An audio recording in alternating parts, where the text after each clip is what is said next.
আসসালামু আলাইকুম রহমতুল্লাহ। আপনার যেখানে আসেন দেশে এবং বিদেশে সবাইকে আন্তরিক প্রীতি এবং শুভেচ্ছা জানাই। আমি এখন অফিসে একলা বসে আছি, একটা রোগীর কাজ করলাম। কাজটা হচ্ছে এই যে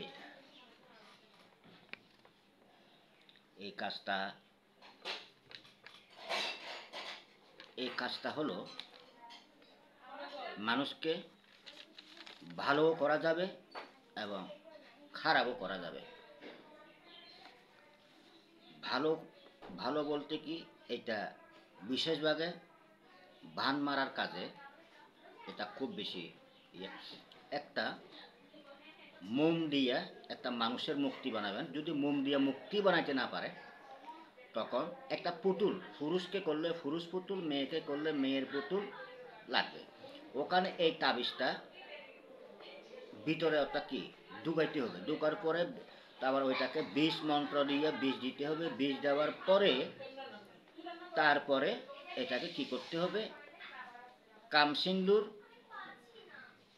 এবং হলুদের রস দিয়ে ইয়ে করতে হবে। করার পরে এটা আগুনে পুড়ে ফেলতে হবে। আগুনে যখন পুড়বে, যে ব্যক্তিকে করবেন সাংঘাতিক জ্বর আসবে, প্রচুর পরিমাণ জ্বর আসবে। যখন 102, 103, 107, 105 হবে, সেই ব্যক্তিটা আর বাঁচবে না, মারা যাবে।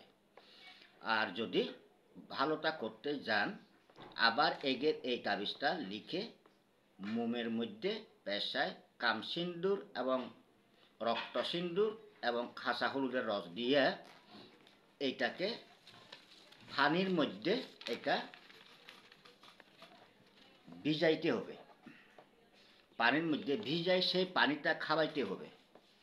খাওয়াইলে তখন যে ব্যক্তি জ্বর আসবে প্রচুর, অর্থাৎ সেটা করতে হবে মারা না যাওয়ার আগে। তাহলে জ্বরটা ভালো হবে। আর যদি তা না করলে মেডিকেলে যাক, যেখানে যাক, কিন্তু জ্বরটা ভালো হবে না, নির্ঘাত তার মৃত্যু।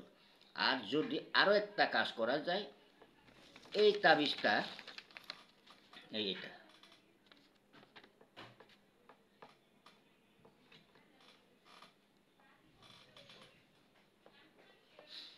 এই তাবিজটা পাতলা কাগজের মধ্যে লিখে লাল বড় মোমের মধ্যে ফেসায়, তারপরে বীজ দিতে হবে।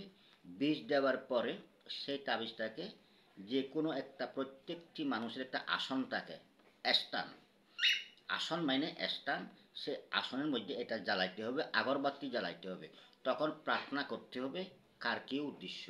তাহলে যদি বলেন যে কাস্টমারের জন্য, কাস্টমার আসবে। যদি বলেন যে আমার বানটনা কাটতে হবে, কাটা যাক, আমার যা সালানি গারানি সিটানি ফোরানি মগা সে আমি কোরআনে কুফরি, হিন্দু বৈদ্য, মুসলিম বৈদ্য, বড়ো বৈদ্য, মগা বৈদ্য, চাকমা বৈদ্য, টংঠঙে বৈদ্য, তিবিরে বৈদ্য, ক্যাং বৈদ্য, মুরং বৈদ্য, এদের নাম নেওয়ার পরে না বলে আজকের থেকে সে সমস্ত বানটনা জাদু সালান খাটিয়ে যাক। তখন এইটা অর্থাৎ মোম দিয়ে আগুন দিয়ে জ্বালাইতে হবে, সব আগরবাতি জ্বালাইতে হবে। তখন সব কিছু বাধা বন্ধ সব কাটা যাবে এবং কাস্টমার আসবে। আর তো এটা এই জন্য তান্ত্রিক হইতে গেলে অনেক কিছু থাকতে হবে। তান্ত্রিক হইতে গেলে তান্ত্রিকের বিদ্যা, অর্থাৎ একটা আকুল সমুদ্রের মতন, তার কোনো বিদ্যার শেষ নাই, ঠিক সেরকম থাকতে হবে। শুধু মানুষের কুলি রাখলে হবে না, শুধু মানুষের হাত দিয়ে রাখতে হবে না। আমি দেখছি এরকম অনেকজনে আমাকে ভিডিও কলে দেখায়, অনেক বৈদ্যর কাছে আমি রুগীর বেশে গেছি, তো আমি এরকম দেখছি অনেক। কিন্তু খামে, অর্থাৎ কি নামে বৈদ্য, কিন্তু খামে কোনো বৈদ্য না ওরা।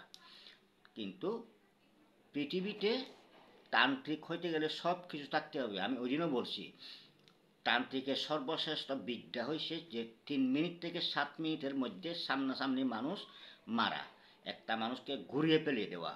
তাহলে সেটা হচ্ছে জ্ঞান তুমরু বলা হয়। জ্ঞান তুমরুর থেকে এমন কোনো রক্ষা পায় না। এবং কি মাটির ঘাস, গরুর ঘাস পর্যন্ত, বাঁশ গাছ পর্যন্ত, জীবিত কলা গাছ পর্যন্ত রেহাই পাবে না। যদি এরকম করতে হলে তাহলে ওটা কি এই জ্ঞান তুমরু ব্যবহার করতে হবে। জ্ঞান তুমরু হয়েছে পৃথিবীর সর্বশ্রেষ্ঠ ভয়ঙ্কর বিদ্যা। তো এই জন্য শুধু তান্ত্রিক নামে তান্ত্রিক হলে হবে না, কাজে তান্ত্রিক হইতে হবে। অনেক দেখছি আমি, এই সাকমা বৈদ্য, মুরং বৈদ্য, খাগড়াছড়িতে অনেক বৈদ্য দেখছি আমি, এরকম নামে বৈদ্য, কাজে বৈদ্য না। তো একটা কথা কি, শুধু মানুষের কাছ থেকে টাকা নিলে হবে না, তবে একটা কথা কি, অর্থাৎ কি কাজ সফল করতে, আর রুগীকে চিকিৎসা করতে হলে রুগীকে নিজের সন্তান মনে করতে হবে, নিজের ঘরের একজন মেম্বার, ফ্যামিলি মেম্বার, সদস্য মনে করতে হবে। ঠিক সেভাবে রুগীকে চিকিৎসা করতে হবে। তো ঠিক আছে, আমি আজকে আর বেশি কথা বাড়াইলাম না। তো আমি আপনাদেরকে যে যেখানে থাকেন দেশে এবং বিদেশে সবাইকে আমি আরও একবার অন্তরঙ্গ আন্তরিক প্রীতি এবং শুভেচ্ছা জানিয়ে ক্ষণিকের বিদায় নিলাম। আসসালামু আলাইকুম ওয়া রাহমাতুল্লাহ।